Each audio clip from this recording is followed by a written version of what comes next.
For What's in Store, I'm News 8's Natalie Kuchko, and we are here on the historic State Street in downtown Rochester to check out a brand new bar and music lounge which just opened right here at what used to be a vacant storefront. This is the Biltmore Bar Lounge. Let's take a look inside.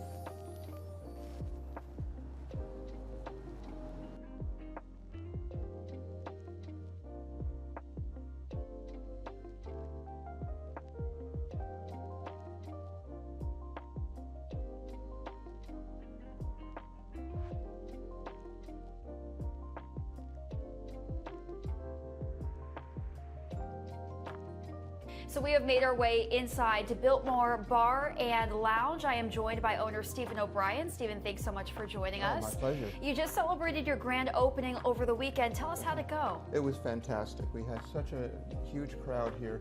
Everyone had a great time, terrific music. It couldn't have gone better. Now this space is not too far from the Red Wings Stadium. You're right on the main corridor here of State Street, and you have done a lot of renovation work in here. Tell us your efforts and how long it took. Oh, sure. Well, I started at the end of August last year, and this space had been a used clothing place for women seeking professional clothing, and it had a drop ceiling, and it was very plain appearance. So everything has been completely changed. The drop ceiling's been removed. All the decorations have been put up, the painting and all of that. As you can see, we have a very eclectic design idea here with it's hard to describe all of the things we have. You just have to see them all. A lot of animal heads mounted here, interesting signage, different kind of lights. So if folks remember the Spirit Room, that was only a block from here. That's and right. You were a loyal customer there, and you decided, you know what, I'm going to take on a business venture of my own to kind of preserve their legacy. Absolutely. The Spirit Room was very important to me because of its mission of inclusivity and reaching out to underserved communities, gender-based communities, that kind of thing. I didn't want that to go away.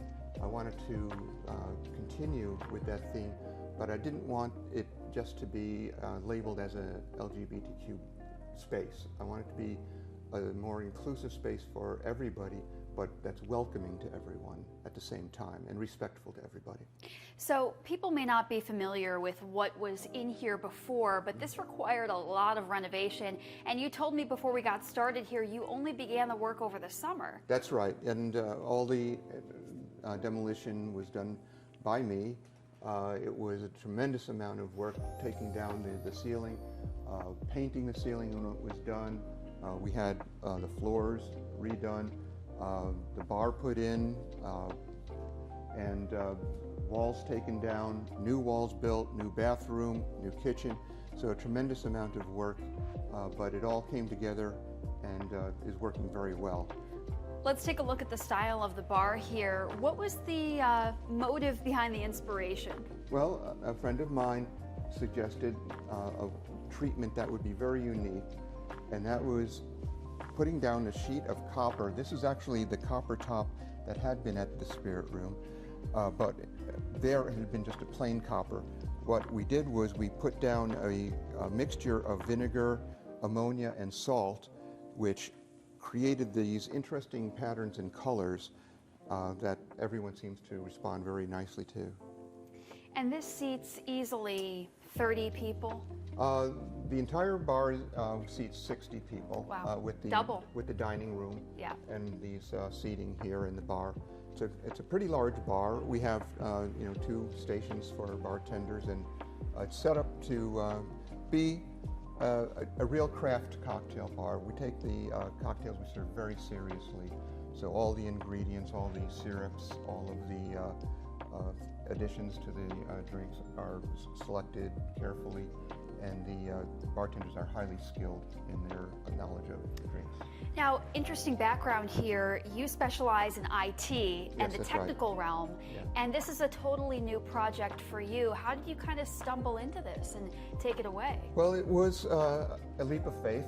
I had to believe that I could do it, but my background also helped because I've been concentrating on building systems and processes that are highly efficient so that we can serve large numbers of people as efficiently as possible and keep track of things as well. So we're using the technology that's available to the best of our abilities to make it a workable space, but without making the technology obvious. One thing I want this space to be is a refuge from devices. I want people to come in, put down their phones, not look at them, interact, enjoy the space without the distraction of whatever's going on their phone, dinging and things like that. Yeah, that's important, especially today. As we take a walk, this is such an iconic part of town. Why did you settle here, and why did you see a need to fill the gap, fill the void in this part of the city? It turned out just to be luck. Honestly, we had been looking at other spaces, and they were all problematic, and we were kind of at our wits' end what to do. And this space opened up, or became available to us just a block away from the old Spirit Room. And I thought, this is too good to be true. It's like perfect. And as I look at the space, it really is a perfect space. The musicians at the other end are visible throughout the entire space. The sound travels across the space very easily. It's a terrific venue. People can sit up close. They can sit back here where it's a little quieter, have conversations. It really turned out to be perfect. Yeah, so walking throughout the room here, we have your entertainment space, and look at this. I mean, it's so open. You welcomed local musicians just over your grand opening over the weekend, and as much, Stephen, as you focus on craft cocktails, this is going to be a live music venue. And a food venue. Yep. That's right. It's very much a live music venue, and we're also focused on the food. Primarily pizza, but also Cajun dishes like jambalaya and gumbo, that kind of thing. Again, reaching out to the theme of American roots, because we focus on American roots music, whether it's rockabilly, jazz, blues, or country. As long as it's something in the great American tradition, that's what we're interested in having here. And you can see I put these pictures on the wall of some of my heroes, Django Reinhardt, Fats Waller, Charlie Christian, the father of electric jazz guitar. Some of these people, I would say that most of them are going to be unfamiliar to a lot of the people who come here. So I've placed QR codes underneath that they can use to find out more about the artists. Oh, that's neat. Something that, like here behind us is Bessie Smith, maybe the greatest blues singer of all time. And I'd like people to know about her more.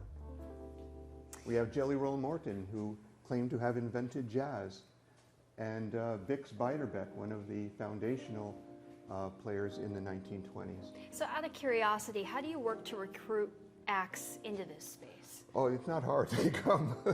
they come. Believe me. They can see that this is such a great venue, such a great space to perform in.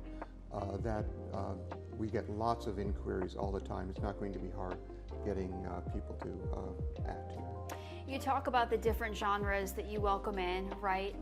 Americana and roots at its core, right. but there's also an emphasis on jazz. And I feel like when we walk in and look at the decor here, you kind of feel that jazz vibe. Talk to me about that. It absolutely is. And I'm a jazz musician. I have a jazz band myself that will be performing here.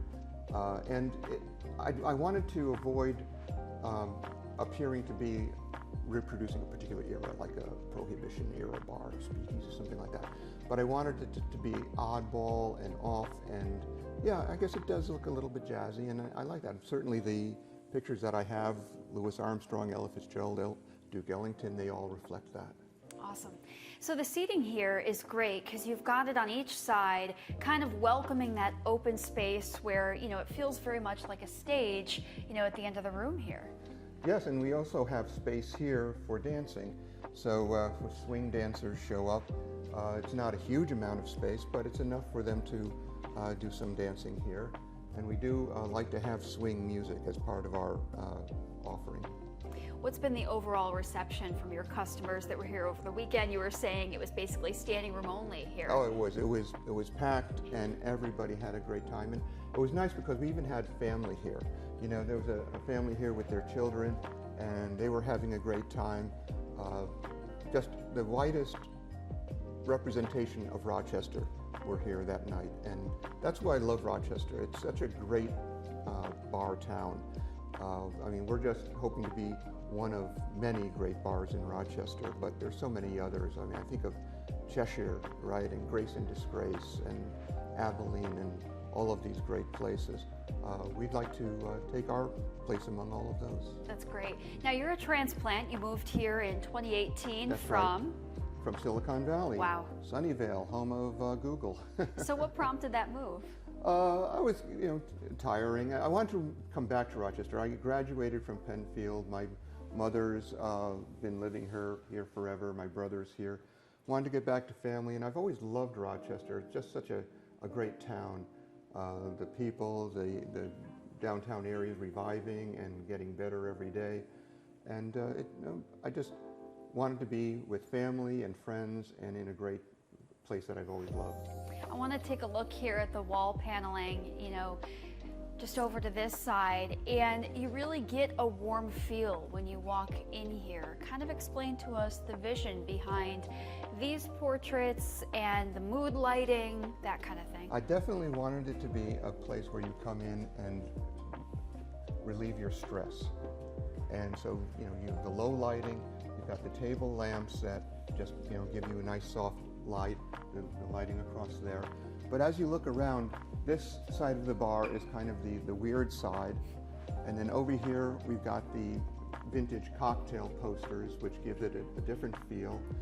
And then you've got that side, which is kind of the jazz music side. So you have a different feel no matter which direction you're looking at. I'd like to point out particularly this lighted sign here, the Hope Store sign. This is something that we found in a crate in the basement, covered in dust. Apparently it was from back in the 1930s. There was something called the Hope Store. We haven't been able to find any information about it, but it was just such a great sign, and it kind of reflects what this bar is about. It's about hope in a lot of ways. We live in very troubled times right now. There's so many frightening things going on that maybe we can have a little bit of hope. Oh, that's a good omen for sure, and definitely a testament to the history of this property. Do you know how far back this property goes? Well, certainly to the mid-1800s.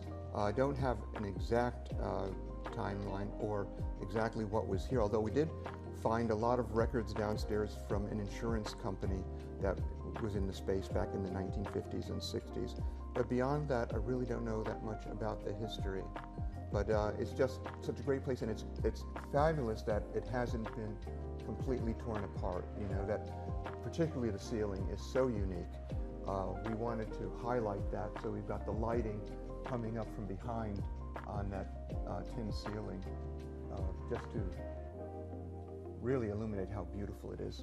We can see in some of the decoration you've preserved that spirit vibe, right? Yes. You've got the tarot sign at the front door, yes, things like that to kind of preserve what the spirit room invited. And many of the things here were from the spirit room. These animal heads were from there.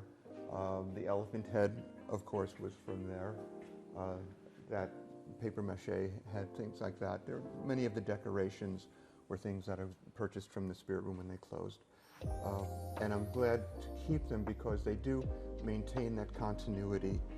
So people who come in who were fans of the spirit room can feel at home right away. Sure. With this location, what neighborhoods do you think this welcomes? I mean, obviously people will come up from all over, but where do you think is the immediate heartbeat, I guess, of your clientele? It's really hard to say because this is not a huge residential area yet, although it's transitioning into that. But we have people coming in from all over, you know, from Fairport and out west, and really, we just draw in people who want to be in a space like this, and you know they'll come. So no, it's not really serving a particular neighborhood. It's more serving a particular class of people who just have a certain aesthetic that we appeal to. Sure. I want to touch on the live music again just for a minute. So when it comes to your recruitment efforts, right, do you expect to have live music here every weekend? How does that scheduling work? Yeah. Every weekend. And during the week as we can. But we're also doing other things. We're having scheduled drag shows, karaoke, weekly karaoke, open mic night, and during the week we'll have different musical acts coming in as they appear. Sometimes people come out of the woodwork and are available for a Wednesday or Thursday, something like that. But Friday and Saturday are definitely nights that we'll be looking to do our main booking. What's your favorite part of the space? Oh gosh, there's so many. I stand here and just look at the bar, and it's so beautiful, and it's really everything that I wanted it to be. So I think just standing here and looking at that, and especially when we're in business and the bartenders are serving customers and everybody's sitting along there and just enjoying themselves, that's really my favorite part. What's a favorite cocktail on the menu? Anything that's been popular, just getting off the ground here? Well, we have our signature cocktails, and the classics are always popular. People like shots and doubles, and I don't know that we can identify at this point a particular favorite. Mine is a Manhattan. I love Manhattan, and I'll have one of those pretty much every night. There we go. Yes. But you specialize in a signature menu, so everything is handcrafted. Absolutely. So we have a seasonal menu. I wonder if we have one handy. It looks like I don't have one right here, but the head bartender comes up with a menu of seasonal specialized cocktails, and our theme right now is spring, because we're hoping that it shows up as soon as possible, like everybody in Rochester. Right, here we are in the dead of winter, and we just need that little ray of light. Oh gosh, yes, we sure do. When you have the live music here, you sort of, like you said, invite just an open space, an open room. What's the flow of traffic like in here when you have those acts? Well, people typically, some people will just park at the bar and stay there. Others will come in and they'll want to order food, and they'll take a table and sit there for however long they want to. There isn't a lot of back and forth. Once people get situated, they pretty much, I've tried to make everything comfortable. These chairs at the bar are super comfortable. The chairs at the table are super comfortable. I want people, once they sit down, to feel comfortable staying where they are, for business purposes and also just because I like people to be comfortable. That's awesome. You know, about a year ago, you kind of said you didn't really have much of a plan. Oh, no I mean, plan. This really stumbled together, and it works. I pretty much never have plans for anything. Seriously, I just let nature take its course, and in this case, it came together as it came together. I think this looks good there, or that looks good there, or maybe we could try this. But there was no plan. But I think that the result is very good. And this was pretty much a solo venture, right? You didn't have an army of people. Not at all. I had some friends who definitely helped out, but 90% of the demo was what I did. Painting the ceiling, for example, was a major thing. If you can imagine, I had to wear one of those white hazmat suits, and you have a spray paint gun, and you spray a little bit, move the ladder, get up, spray a little more, move the ladder. It was a real effort, but you can't argue with the result. It's just so incredibly beautiful. How do you feel looking back, on this grand opening, seeing everything come together, come to fruition for a venture that really was never on your bingo card? kind of still in shock in a way. You know, I still have to pinch myself to think, how did I ever think I could do this? What got into me? But what got into me was the specter of not really having a place to go to. And what was I going to do? Was I going to sit at home and watch television? The Spirit Room was my second home. So I needed a place, and I knew that other people needed a place as well. So I wanted to build that place, and that's what I did. That's awesome. Thank you. I mean, seeing a need, right, to fill a void and bringing that to the community. And it's definitely filling up my days. I'm sure it is.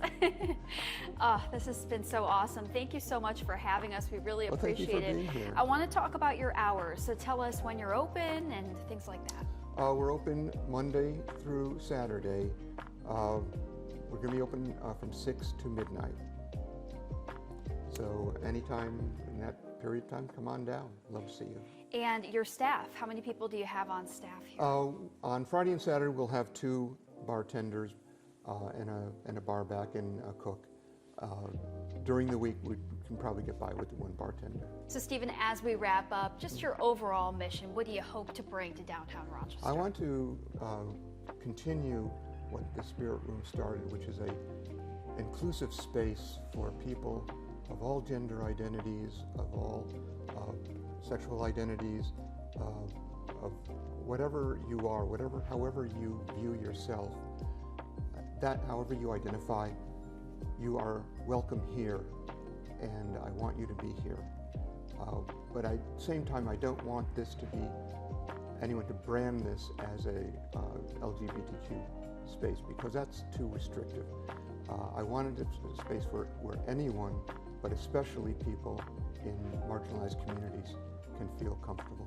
Great work. Stephen, thank you so much. Thank you for you. being here. Biltmore Bar Lounge, again, open 6 days a week right here on State Street in downtown Rochester. Be sure to check them out. For what's in store, I'm Natalie Kutchko. We'll see you again next time. Thank you, Natalie.